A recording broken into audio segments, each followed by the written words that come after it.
पाकिस्तानमा रहेको संसारको 12औं उच्च हिमाल ब्रोड पीक चढ्नका लागि 1 महिना अगाडि निम्स दाई र 10 जना अरू पर्वतारोही उनीसँग गएका थिए। निम्स दाईले यो एक्सपेडिसनलाई लिड गरिरहेका थिए। हिमाल चढ्न निकै गाह्रो हुन्छ र यसमा धेरै चुनौतीहरू हुन्छन्। निर्मल पूर्जा नेपालको विश्व चर्चित पर्वतारोही हुन्। जतिसुकै चुनौती भए पनि उनले पटक पटक संसारका अग्ला हिमालहरू सजिलै चढेर देखाएका थिए र उनलाई हिमाल चढ्दाखेरिको चुनौतीहरूलाई कसरी पार गर्न सकिन्छ त्यो कुरा राम्रोसँग थाहा थियो र संसारभरिका हिमाल आरोहण गर्न चाहने मानिसहरू उनको सहयोग लिएर हिमाल चढ्ने गर्थे। यसपटक उनको यात्रा थियो पाकिस्तानमा रहेको ब्रोड पीक हिमालको। निर्मल पूर्जा र अरू 10 जना टोलीहरू ब्रोड पीक हिमाल चढ्न सुरु गर्छन्। 8000 मिटर अग्ला हिमालहरू एकैचोटि तलदेखि माथि सामान्य मान्छेहरू चढ्न सक्दैनन्। त्यसैले हिमालको विभिन्न उचाइमा आराम गर्ने खाना खाने स्थानहरू बनाइन्छ।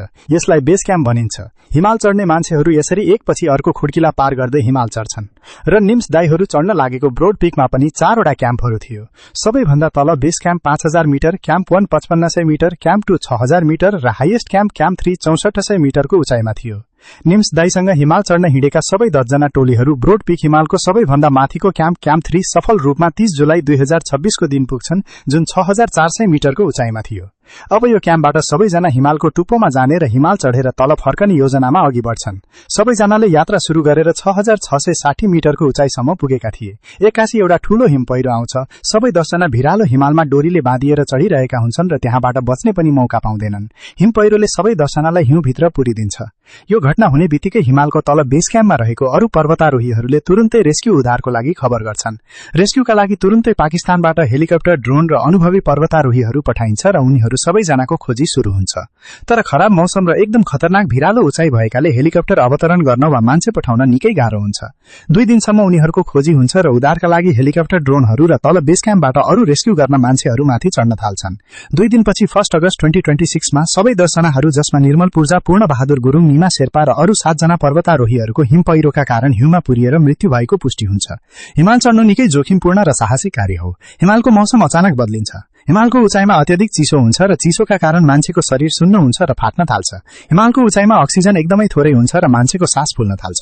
हिमाल हिउँले भरिएको भिरालो र डरलाग्दो पहाड हो जुन चढ्नका लागि मानिसको शारीरिक र मानसिक बल पुग्दैन। हिमालको यस्तो बनावटमा ठूलो भिडमा खसेर मृत्यु हुने र लडेर दुर्घटना हुने, हिम पहिरोहरू आएर पुर्ने जस्ता चुनौतीहरू आउँछन्। त्यसैले हिमाल चढ्ने संसारकै सबैभन्दा साहसीपूर्ण काम मध्ये एक हो। हिमाल चढ्नका लागि आजभोलि मानिसहरू आधुनिक औजारहरू, प्रविधिहरू प्रयोग गर्छन् र करोडौं खर्च गरेर हिमाल चढ्न खोज्छन्। कसैले काँधमा हालेर हिमाल चढाउनु र आफैले शारीरिक र मानसिक चुनौतीहरू सहेर हिमाल चढ्नु फरक कुरा हो।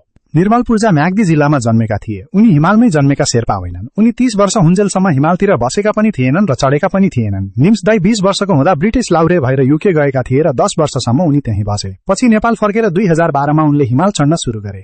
लाउरे हुँदाखेरि उनले लिएको ट्रेनिङ र चिसो ठाउँहरूमा उनको पोस्टिङका कारण उनलाई यो हिमालको नयाँ यात्रा सुरु गर्न अलिक सहज भयो। 2012 मा निम्स दाईले पहिलो पल्ट एभरेस्टको बेस क्याम्पसम्म पुगे। त्यसपछि 2014 मा उनले पहिलो पटक 8000 मिटरको धौलागिरी हिमाल चढे र फर्स्ट टाइम 8000 मिटर हिमालको चुचुरोमा पुगे। 2016 मा उनले माउन्ट एभरेस्ट चढे र 2019 मा निम्स दाईले सबैलाई आश्चर्य पार्ने असम्भव काम गरेर देखाए। एउटा हिमाल चढ्नको लागि सामान्य मान्छेको लागि महिनौं लाग्छ, तर 2019 मा निम्स दाईले उनको जीवनको सबैभन्दा ठूलो र चुनौतीपूर्ण काम गर्न अगाडि बढे। उनले माउन्ट एभरेस्ट, लोत्से र मकालु यो 3 वटा हिमाल 48 घण्टा यानि 2 दिन भित्रै चढेर देखाइदिए र 14 वटा हिमाल 6 महिना भित्रै चढेर विश्व कीर्तिमान राखे र यो इतिहास बन्यो। पाकिस्तानमा रहेको संसारकै दोस्रो अग्लो हिमाल माउन्ट केटु हिउँद मौसममा चढ्न एकदमै चुनौतीपूर्ण हुन्छ र दशकौंदेखि यो प्रयास कसैको सफल भएको थिएन। तर 2021 मा निम्स दाईले विन्टर सिजनमा माउन्ट केटु सफल रूपमा चढेर देखाए र यही बेला नेटफ्लिक्सले निम्स दाईको जीवन कथामा एउटा डकुमेन्ट्री रिलिज गर्यो, 14 पिक्स नथिङ इज इम्पोसिबल, जुन संसारभरि करोडौं मान्छेले हेरे र उनको साहस, उनको कथा विश्वभर चर्चामा आयो। निम्स दाई जस्तो साहसीपूर्ण काम गर्न, यो लेभलमा पुग्न सायदै अरू कसैले सक्छन् होला। निम्स दाई आउनुभन्दा अघि नेपालीहरूलाई हिमाल चढ्दाखेरि यिनीहरू भरियाहरू मात्र हुन्, यिनीहरू कहिले पनि लिडर बन्न सक्दैनन् भन्ने परिस्थिति थियो। निम्स दाई जस्तो पर्वतारोही सायदै अब कोही हुन्छन् होला। निम्स दाई जस्तो जुन रेस्पेक्ट, उनी जस्तो मेहनत, डिसिप्लिन, इन्डुरेन्स सायदै कोही राख्छन् होला। निम्स दाईले जुन लेभलको काम गरेका छन् र यो क्षेत्रमा जुन लेभलको इम्प्याक्ट पारेका छन्, सायदै अब अरू कसैले गर्न सक्छन् होला र नेपालको पर्वतारोहीहरूको इतिहासमा उनले गरेको यो योगदानलाई सधैँ याद राखिनेछ। हार्दिक श्रद्धाञ्जली।